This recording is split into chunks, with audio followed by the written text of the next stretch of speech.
তো সেই জায়গা থেকে এরকম একজন প্রতিবাদী ছেলেকে আমরা হারালাম।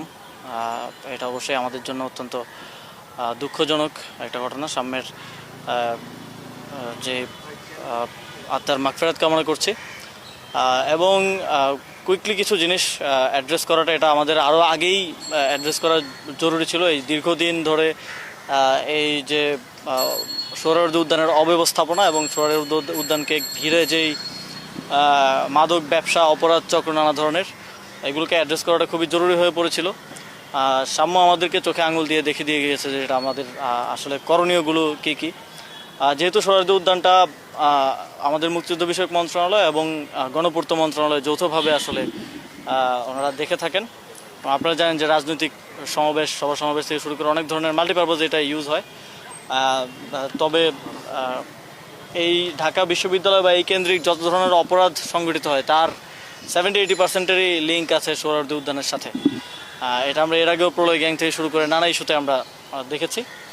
তো এই জায়গা থেকে এবার আমরা একটা স্থায়ী সমাধান করার জন্য সংশ্লিষ্ট সকল পক্ষকে, এখানে আজকের মিটিংয়ে লোকাল গভর্নমেন্ট ছিল, যেহেতু এটা সিটি কর্পোরেশনের আওতার মধ্যে পড়ে, এবং লোকাল গভর্নমেন্টের উপদেষ্টা হিসেবে আমি ছিলাম, আমাদের মাননীয় ভিসি মহোদয় ছিলেন, প্রো ভিসি দুইজন, এবং আমাদের ট্রেজারার, বিশ্ববিদ্যালয় প্রশাসনের সবাই ছিলেন।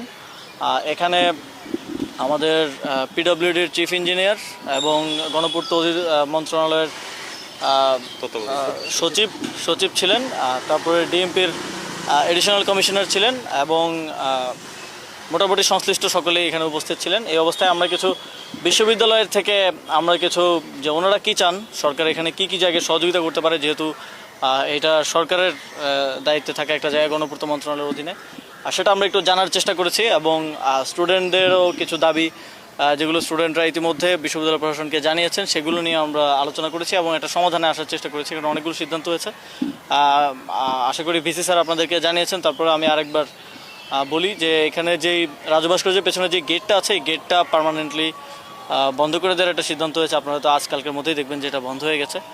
এবং এই গেট সংলগ্ন যেই দোকানপাট থাকে, অবৈধ দোকানপাট, এগুলো স্থায়ীভাবে উচ্ছেদ করা হবে এবং এইটা মনিটর করার জন্য একটা মনিটরিং কমিটি করা হবে ইয়ার পক্ষ থেকে, গণপূর্ত মন্ত্রণালয়ের পক্ষ থেকে, আদার্স যত অথরিটি আছে সবার মাধ্যমে। এবং আপনারা জানেন যে উদ্যানে পর্যাপ্ত পরিমাণ লাইট না থাকার কারণে অপরাধ সংঘটিত হয়।